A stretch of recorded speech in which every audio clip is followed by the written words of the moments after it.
Hello, everyone, and welcome to a mock draft. I got my dad, Tony, joining me here, and oh boy, is this going to be a fun one because we disagree on a lot of prospects already, don't we? Well, I don't know if we disagree. You're just wrong on some of them. Hey! Uh, but I will be having the even picks, he will be having the odd picks.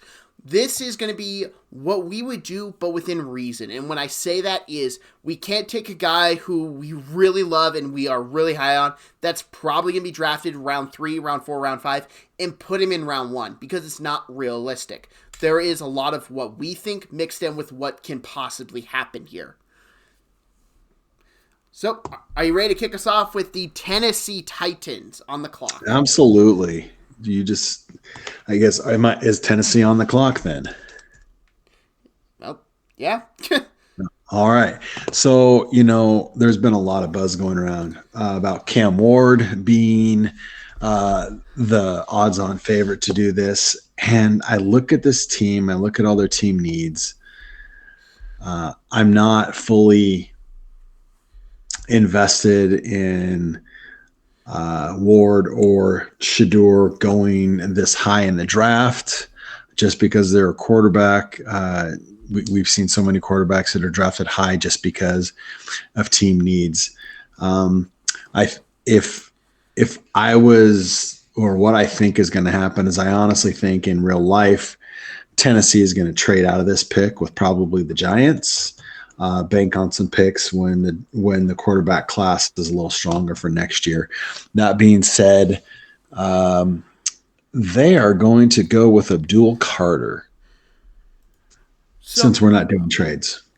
yes, I don't do trades in my mock draft strictly because they are so hard to predict. If you want to check out my full thoughts on mock draft trades, go to my other mock draft I did a week or two ago when this is going up.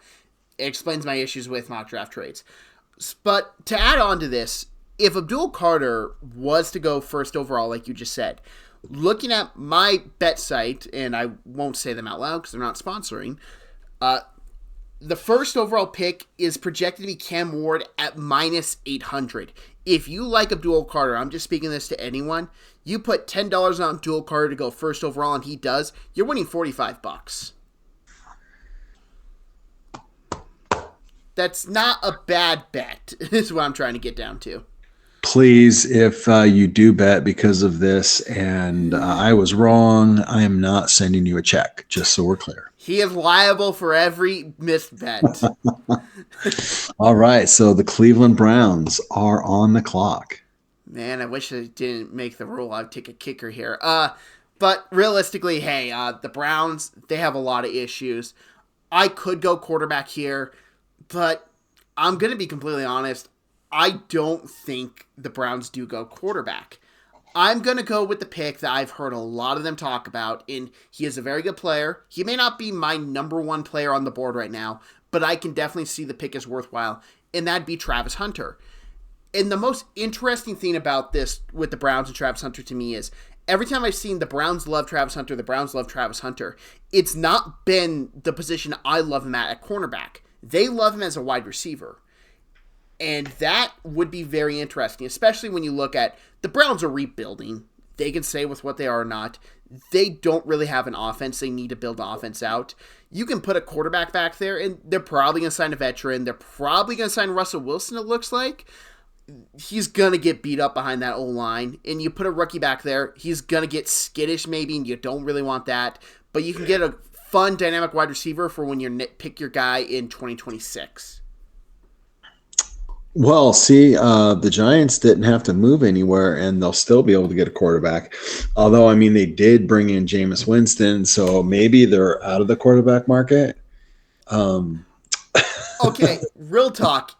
Could you imagine if the Giants are here and Cam Ward's on the board, and they just said, "No, we got Jameis. We're fine." yeah, but come on, no front office is that way. So I don't even really need to talk too much about this when the Giants need a quarterback above all else. So they're going to take Cam Ward. Yeah, there's not really much to add here. They want a quarterback. Now, is Cam Ward going to save them their jobs? I don't know, but Brian Dable is pretty good. So here I am with the New England Patriots, and I could go a lot of ways here, but if you've paid attention to how I've drafted for the Patriots in mock drafts, or just how I've talked about them, I 100% think they're going offensive line here. I know some people have had them going Ted, some people have had them going Mason Graham, some people have even had them going Travis Hunter if he's on the board. All very good options, but I just can't get over the fact that Drake May is going to be a dead man every single game if you don't add offensive line. So that's why I'm going to take Will Campbell here. And I know there's a lot of speculation that he's not offense tackle. I understand if you don't think that. His arms are shorter, and if you want to say his shoulders are a little stiff, I get that. I'd still try him out at tackle because I think there's a need on the Patriots offense tackle lineup, but he can also play in guard. And the Patriots just need offensive line. They don't need a singular position. They need everything. You are bound and determined to get Will Campbell drafted in the top 10. It's gonna happen. I don't think so. I mean, that's nothing to say against him. I just, like I said, I don't think that's going to happen. There's a lot of buzz about some other offensive linemen that potentially can get into there, which leads me to the Jacksonville Jaguars.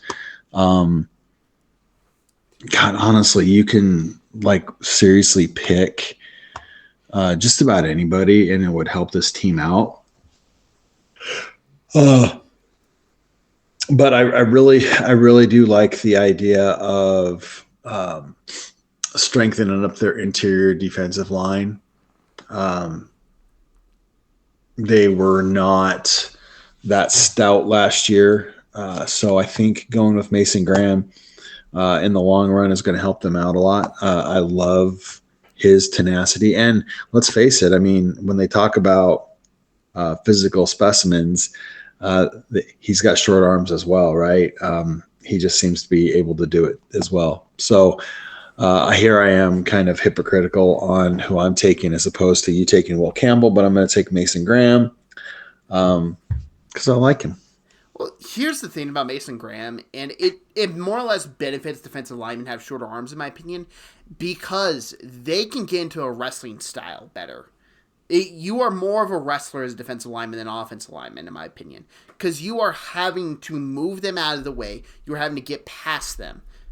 And you can actually try and hold them a bit, which you're not allowed to do on the offensive line. So I don't think shorter arms affect interior defensive linemen as much as it would an offensive lineman. I don't know about that, because if you're running into an offensive lineman that's got arms, say, that are 3 inches longer than yours, you're screwed. Yeah, but have you seen Mason Graham? Have you seen his chop? Yeah, still. Anyway, I picked him. I believe in him. So on to Pete Carroll, the Las Vegas Pete Carrolls. So this pick, and this is the pick I ironically feel the most confident about. I don't have confidence who the first pick is going to be. I don't have confidence who the second, third, fourth, or fifth pick is going to be. I have confidence who the sixth pick is going to be because it's going to be Ashton Jeanty. The Raiders are in must-win territory. Pete Carroll is not a young man. He may have had the mentality of a 30-year-old, but he's not a 30-year-old. He needs to win fast. Geno Smith is in his late 30s. This is not a team designed to rebuild and restock fully. They need to win as fast as possible. And there's not a more win-now player in this draft than Ashton Jeanty.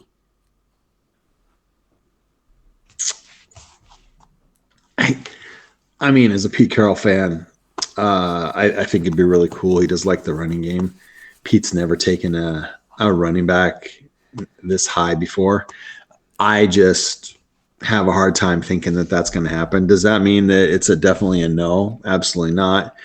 I have a hard time thinking that, just because, like I said, I've been with Pete for a long time now.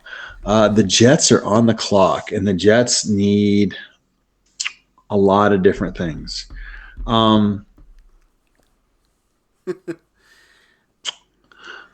What we think might happen, what we do happen, I am going to take Shedeur Sanders here. Obviously,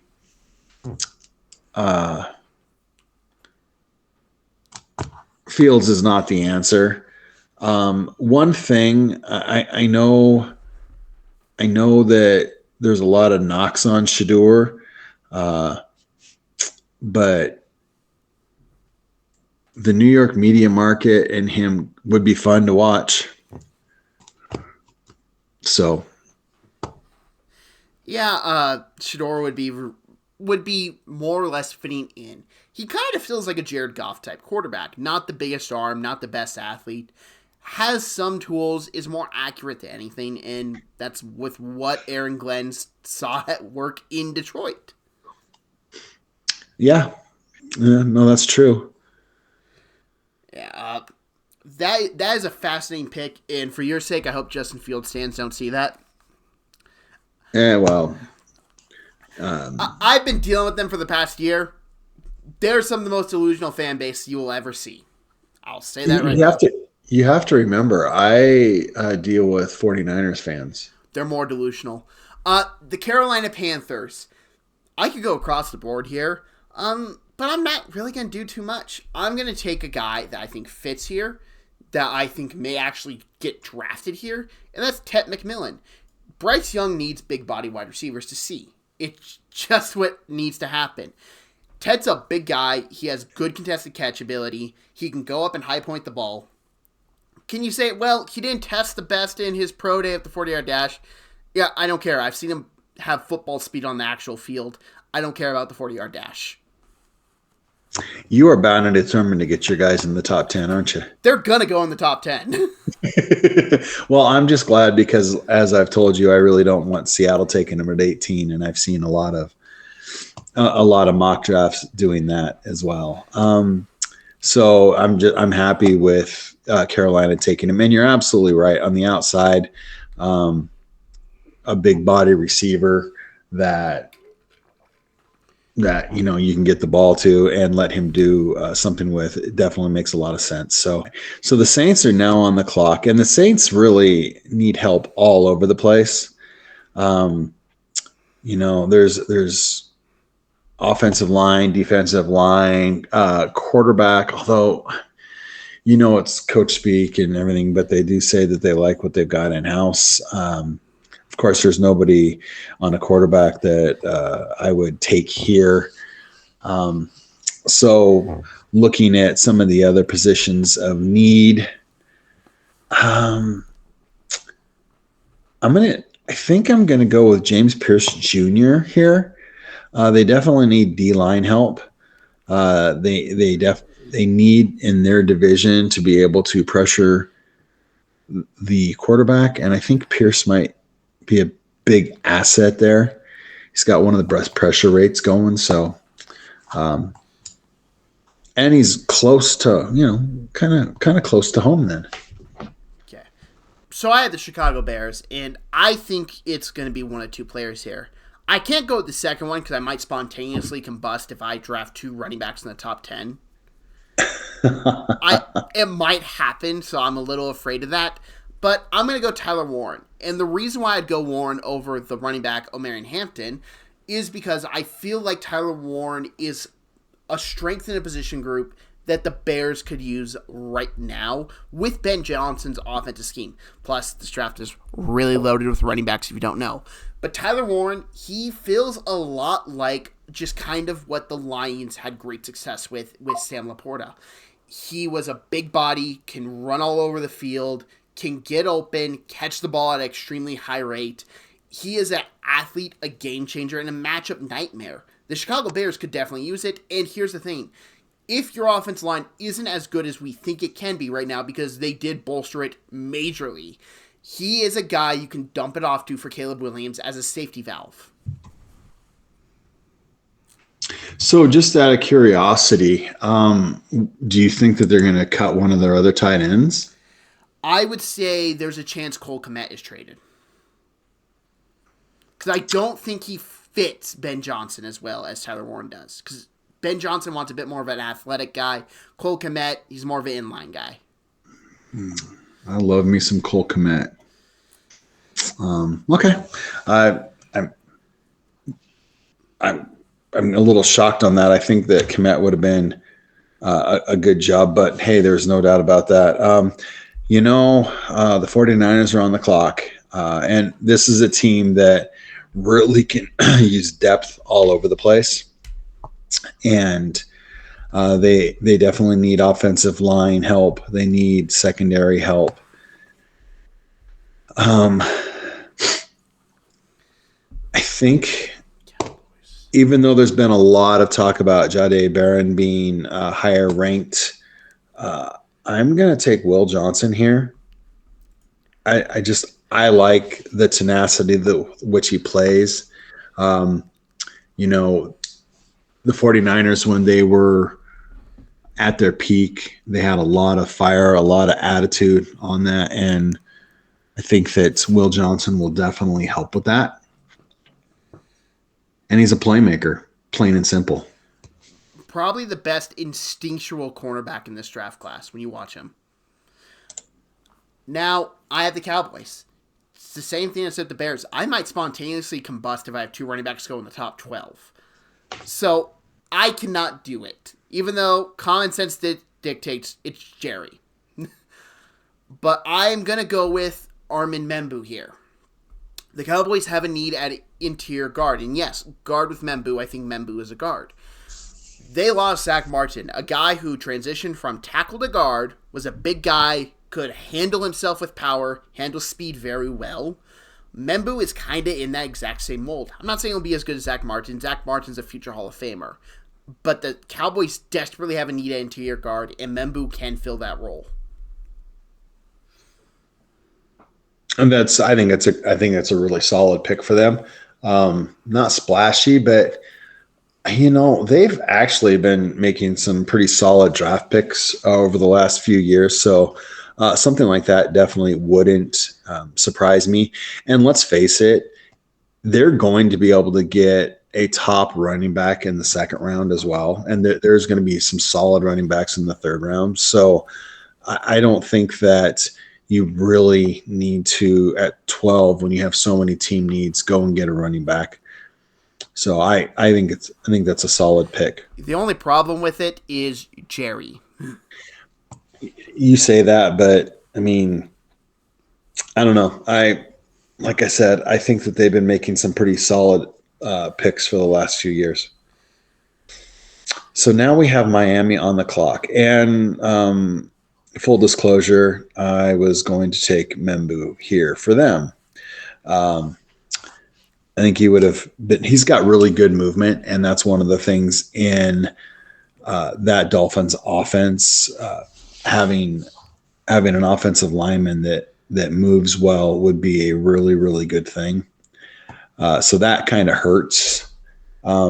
With him coming off the board, I think I'm going to go with Kelvin Banks Jr. Whether they play him at tackle or guard, and I think he might start out at guard, but I fully believe that he will be able to play tackle in this league. But you've got someone that's got really good footwork. They can get to the second level and help their speed attack. So I was kind of hoping that he would have fallen a little bit further for a couple of the teams, but that's always the case of the draft. And I honestly know why you took Warren when you did, because you wanted a mock draft that had the Colts picking somebody else, because as I always say, it seems like every mock I see has Tyler Warren going to the Colts. He has been complaining about this the past couple days. And I'm not going to lie, specifically for it, I nearly had Tyler Warren fall, specifically for the reason. And it's also the reason why I've considered Colston Loveland here. But I'm not going to go there. I think the Colts need a linebacker. And they need a lot of help, don't get me wrong. I could see them going interior line here. I could see them going edge. I could see them going safety. Tight end. I think PFF did a very good job with the needs on this list. I could also see them going with some corners, because I don't really like their cornerbacks. This team needs a lot of help on defense. I need a green dot here for the Indianapolis Colts. I need a guy I can rely on. I'm taking Jihad Campbell here. Jihad Campbell is a very good linebacker. He has good coverage skills, can play downhill. Did he just go in for shoulder surgery? Yes, there's no doubt about it. I believe it was a torn labrum. He might miss some rookie camps, but he will be most likely ready to go by the start of training camp.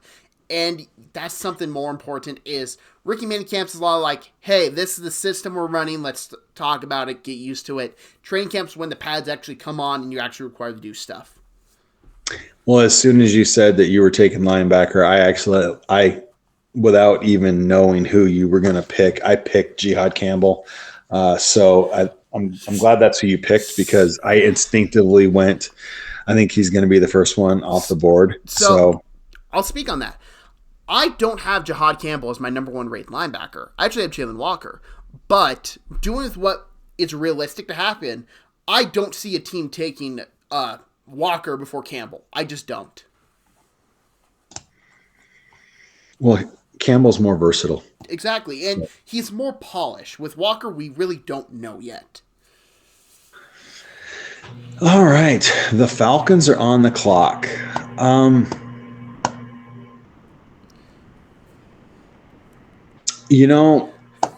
I was listening to a podcast the other day talking about Mike Green and that he came out and, he admitted to his problems and he was clean while I was at Marshall. From everything that I've heard, the Falcons have been screaming for edge help.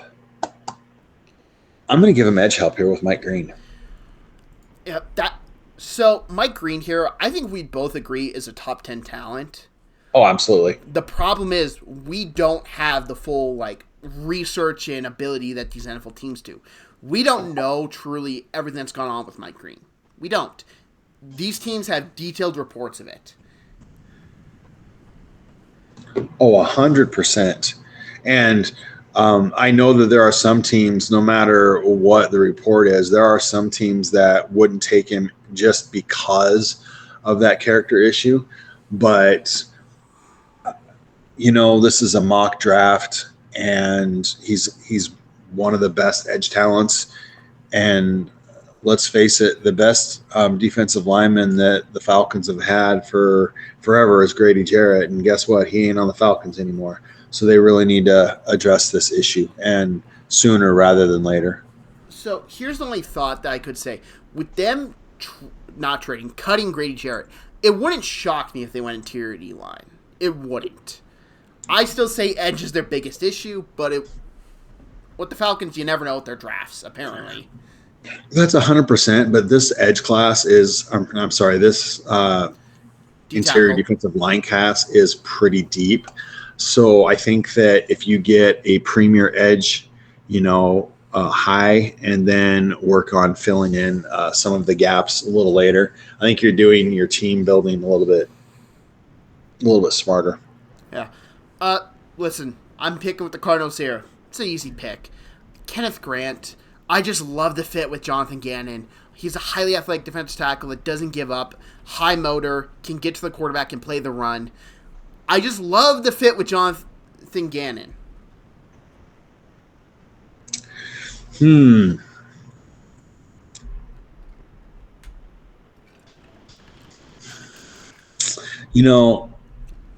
The Bengals are intriguing, right? They need offensive line help. They need defensive line help. They don't need receiver help. But wouldn't Colson Loveland here be really cool? If you want to win by scoring 50 every game, yeah. If that's the case, then just, take Burrows on your fantasy football team and just wait to collect, right? As long as he stays healthy. Which is a concern with that offensive line. But, you can pick up a guard later somewhere, right? I mean, it's okay. This is just your I really want to see it pick, correct? I would love to see that. I mean, seriously, there are just some players that you would love to see in some situations, and I think that especially with Higgins and Chase on the outside, I mean, who's left to cover uber talented tight end going down the middle. I mean, really, So just to confirm, Colston Loveland is the pick here. No, he's Okay. not. I'm in kind of like a fantasy fan mode. Okay. They need a lot of help in the on the defensive side, and I think taking an offensive player here would probably be doing their defense a disservice. Who is their new D coordinator? I'm blanking on his name, but he was actually the defensive coordinator at Notre Dame this past year. Okay. All righty here. So Benjamin Morrison is possible, I guess. what's that? Benjamin Morrison is possible here. Cornerback, played at Notre Dame. I mean, hey, if there's a guy that knows him. This is probably higher than anybody would have taken him. Well, I don't know. I've been seeing a lot of drafts where he's been taken high, but I'm also trying to help you out because I don't want you to have to pronounce his name. But they're going to take Nick Imanwari here. Oh, thank Christ. So their secondary needs help. Not only can he help them over the top, but he can also come down and help the run game. They had issues with that last year. And don't you think that he needs to be in the black and blue division anyway? Yeah. And before anyone, because if you heard me, I said thank Christ. It's not because I think he's a bad player and going to division rival. No, it's because I can't say his last name to save my life. I can't. So be nice. That's all I'm going to say. I can take it. I learned how to pronounce Giannis Antetokounmpo. I'll learn how to pronounce it at some point. No, I just meant be nice with who we got up next. I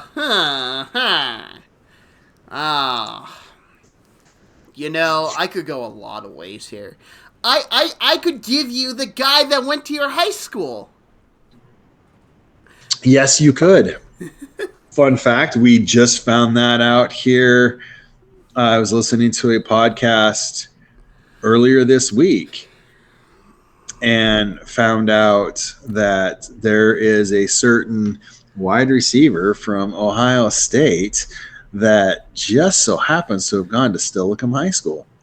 And that would be amazing. I don't think that Seattle would take another wide receiver here. They have talked about wanting to invest more in the lines and less out on the receivers, and that's just Seahawks fan talk. But go ahead and. I just want to give you that shout out. In fact, I know who I'm taking here. I don't know if he'll go here because I've seen a lot of reports that he's fallen out of the first round. But what does McDonald's system like?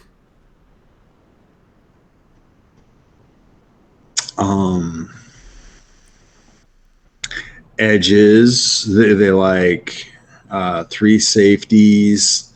Stop right there. Malachi Starks. Oh. Malachi Starks is a very versatile weapon. You can play him the nickel, you can play him at safety. He's very similar to Brian Branch. And I don't know if you guys know this, Brian Branch is really good. Now, he did fall to the second round, which is why I do preference saying I would not be shocked if Starks fell to the second round because apparently teams don't judge that safety position great. The talent is there. He can be a rover, he can come up and tackle, he can play a nickel. He's a very talented safety that fit McDonald's system. Well, you could literally put him in at nickel and put Spoon on the outside because Trey Brown's gone now as well, which would keep Kobe Bryant and Love on the field with Starks and then Reek and Spoon. So that's not a bad secondary setup. Nope. So you got the Bucks here, and the Bucks, they kind of addressed their biggest need in free agency, but was it enough? They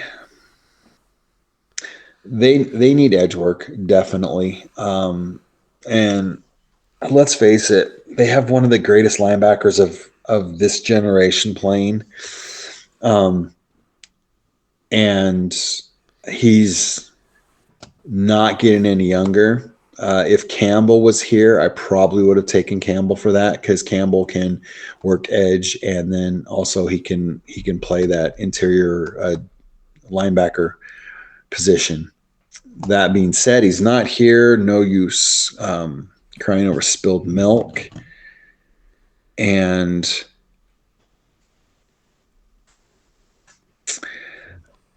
it's kind of, I think I'm going to take Jade Barron here. Actually, they need more in the secondary, and I think he'd be really solid. He would help solidify that secondary to be like how it was, 3-4 years ago. No, and that makes a lot of sense. Now, here I am with the Broncos, and I've ironically seen a lot of reports that this guy is going to fall the second round, in which has me scratching my head in confusion. And especially I've seen it come from a Broncos reporter, which really makes my head scratch and itch because he fits perfectly in the offense. And he fits perfectly with the quarterback. And I'm not an NFL GM. I apparently have eyeballs at work. I'm going to take Luther Burden in the first round. He fits Bo Nix. There's not a guy in this class that fits Bo Nix better. You can say a big body tight end. Absolutely. That would work. But Luther Burden attacks the middle of the field. Luther Burden gets great separation. He's a good route runner. He is strong after getting the catch. So a lot of those shorter routes, he can break off into bigger ones. I do love me some Luther Burden. Honestly, he's my favorite wide receiver in this class. Does that mean that I think he's going to be the overall best? No, but he's my favorite. I like watching him. So now for the Pittsburgh Steelers. And aren't you glad that Shedeur Sanders is no longer on, in play here? Yes, I don't want a quarterback. You guys don't have Najee anymore, so Omari and Hampton would be. Don't you dare! There's not really a QB that I would take here. I know there's a lot of buzz about Jackson Dart. I don't see it, so you could probably use some more. Actually, this isn't a bad idea. I'm going to give you Josh Simmons to help strengthen up your offensive line. You can kick. What's his name? They just drafted from Alabama 2 years ago. Not from Alabama, but from Georgia. Georgia, yes, yeah. Kick him in to play guard, and I think you'd have a pretty solid offensive line for Mason Rudolph. I'll take Mason Rudolph over the other options personally. I understand. So I could spend some time talking. That's not the player I would have gone. I would have gone interior defensive line, but it does make sense, and you are strengthening the offensive line because odds are 2026 is the year the Steelers take a quarterback. That's just the odds. The draft's in Pittsburgh. It's setting up to look that way. Now, here I am with the Los Angeles Chargers, and boy, I really want to go wide receiver here, but I can't because there's one guy that screams Harbaugh. Walter effing Nolan. Physical guy, dominates the trenches, is good on the run, can just get after the quarterback every now and then. He's just a Harbaugh guy. Well, right now, and I won't take him here, but right now for me, Colson Loveland would have been amazing there. No. Tight end you love. He's definitely a Packer. Yeah, right. But they've got two pretty solid tight ends. They do it just to tick you off. Yeah, I mean, you're not wrong there. Uh, I think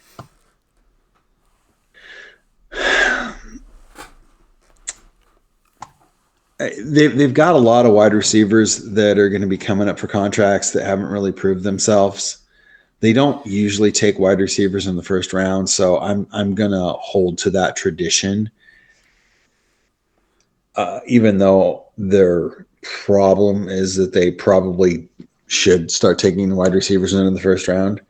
Um, I know that Michael Williams has been getting a lot of buzz.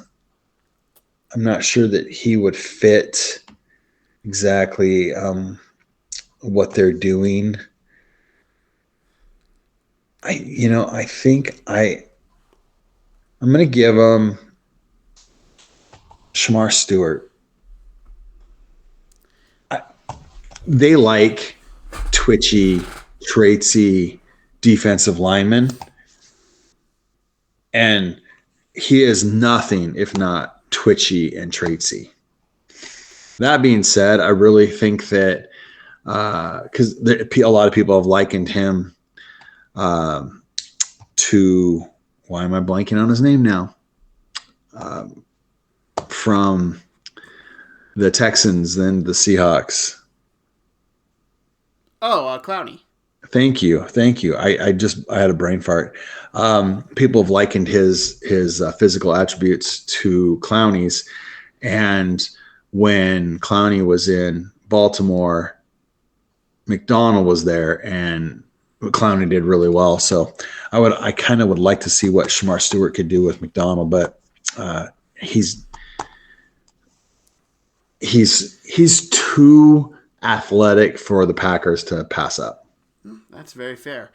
Now here I am with the Packers' divisional rival, the Minnesota Vikings, and could I go a lot of ways? This is probably the team that I expect to trade down the most because I think after a trade they have like what five picks now or something. Yeah, they still don't have a lot. No, they don't. But I don't do trades, so that leaves the door closed. I could see them maybe going running back here, and I know that's crazy after they just paid Aaron Jones. They just traded for Jordan Mason. But I look at them and I'm like, well, they could just take the guy that they really want. They don't really need to be like, oh, we need this position with this position. Now, Hampton does make sense here, but I can't pull the trigger, which has led me to looking, okay, they brought in a bunch of interior defensive linemen. They're older.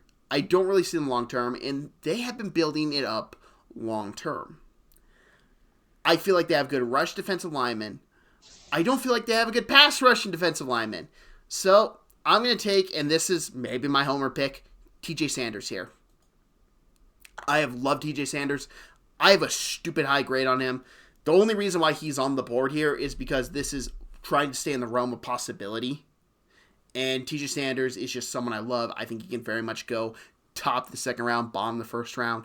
And he just brings that pass rush ability that the Vikings do need. Because they brought in Hargraves, who is a good pass rusher, but he's also on the wrong age of 30. Jonathan Allen, again, good pass rusher, on the wrong age of 30. TJ Sanders is on the right age of 30 and is a good pass rusher. Fair enough. I like some other players a little bit more, but I mean that's and we're at that stage in the draft where 20 through 50 or whatever else. I mean it's kind of like a choose your own adventure novel. What's your flavor, right? So I get it. The Texans, man, I'll tell you what, the Texans have been bringing in some interesting offensive linemen lately. Do they hate CJ Stroud? And that's the thing. It's like, I honestly would love to pull the trigger on Emeka Egbuka just because they already have chemistry. I think he would play really, really well opposite, of their other wide receivers. And I just feel that we'd be doing a disservice if we didn't get somebody that'll actually keep him upright. Um, I think I'm going to take Josh Connerly here Ooh. for them. He's got the traits to where he could play tackle, but I think he's going to fit in at guard more. And I mean, he had a rough Senior Bowl, but other than that, I still like him. Obviously, by your little woo, he's not on your list of candidates. So There is a guy I would have taken before him. That's the only reason I went, ooh. I would have taken Zabel here, personally. yeah, I can see that, and this is no knock on Zabel, but you know, It's the flavor you want. If you want Connerly, I get it. If you want Zabel, I get it. yeah. They're almost the same player. So what I'll say is Connerly has gone up against little stiffer competition, right? So we'll see how Zabel does when he. I don't know. I saw that Washington Huskies pass rush unit. Kidding, Huskies fans. It was actually pretty decent. Wow. I just have to get the little pot shot in there. All right. On to the LA Rams. You're gonna hate me. Colston Loveland. Yeah. Oh, but perfect for Sean McVay's offense.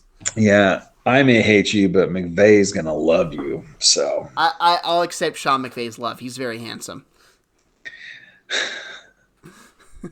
No, but Loveland opens up the Rams offense more if they could get him. I don't think he'll be on the board here. We just kind of just let him fall and fall and fall. And it's like, yeah, I gotta let the slide stop. Well, yeah, but unfortunately, where I'm going, it's like he's the teams that I've been picking for, they either really don't need one or he's not really fitting their style. And so, that's why, as far as I'm concerned, you passed on several. The only one that I really could have picked for him, and like I said, that was just like a fantasy in my head, was for the Bengals to have him, just because, that would just be so sweet to watch. Yeah, so the only other team I really considered drafting for was the Chargers, but I just don't feel like he's a good enough blocker yet to be on that Chargers offense. And the Rams, they don't really need him to be that blocking tight end. He can be that receiving threat that can go around the field, play action, work off of. And hey, the Rams are they're weirdly contending and restocking. They're in a weird mode. Devontae Adams is older, but they did get rid of Cooper Kupp. Puka Nacua, very young. Matt Stafford, very old. Well, for football terms. And you look at how the Rams are, they need one last shot. This is a team that I think is a prime candidate to trade up and maybe try and get a Colston Loveland. They have one more shot realistically, maybe two if Stafford comes back. You need to take them. Fair enough. No, there's definitely fair enough. Like I said, you're not going to like me for this pick, by the way. Depends. I would really like you if it's one player in particular. For the Ravens, I'm going to go with Tyler Booker. Meh. Because imagine this. Imagine Tyler Booker and then the beast that's running behind him. So that's a fair point. Tyler Booker is extremely scheme dependent. He fits Baltimore. Yeah, I think so. But he doesn't scare me as some of the other guys here, if that makes sense. I'm not saying I'd be happy with the pick, but I'd be like, ooh, boy, Ezeraku, please no. Please no. And speaking of Mr. Ezeraku, he is going to be a Detroit Lion. Oh, that makes a lot of sense. Mm-hmm. Here's the thing with Ezeraku. He does have some traits, but whenever I watched him, it never felt like he relied on them. He is a technician. I don't know if there's a smarter guy at his position than Ezeraku in this class. He is a technician with how he just attacks offensive linemen. He very much uses a bunch of techniques, and he sets them up beautifully. He's almost like a ballet dancer. And when I say that is, each move is set up for the next one phenomenally well. Fair enough. Fair enough. Just so you don't have to do it, I'm going to take Omari and Hampton here. Oh, thank Christ. I I think that he is so explosive on that offense he would be scary. He catches the ball well out of the backfield too, so it just gives them another offensive weapon. They've been doing a pretty good job in free agency as well. Their team needs are not super abundant, and so I think fleshing out some of your positions would be a really good idea. And I mean, let's face it, Hampton is pretty special in his own right. Yeah. Here I am with the Bills, and this might be considered a little bit of a hot take because I'm taking edge rusher here. In the past week alone, after watching some Mykel Williams and looking at some stats, oh boy, have I dropped on him majorly than I was. So it's not him. I'm going to take Nick Scourton, the edge from Texas A&M. And the reason why... Scorton, thank you. I'm taking Scorton because at Purdue, he was awesome. A monster. And then you told me to listen to his combine interview. And he described why his production fell off. He wasn't asked to do it. He was asked to do more simple things. Just play the line. Control the line of scrimmage. You know with what he can do in Buffalo? He can go hit a quarterback. And that dude, when he's allowed to hit a quarterback, hits quarterbacks. Yeah, 100% true. There's no doubt about that.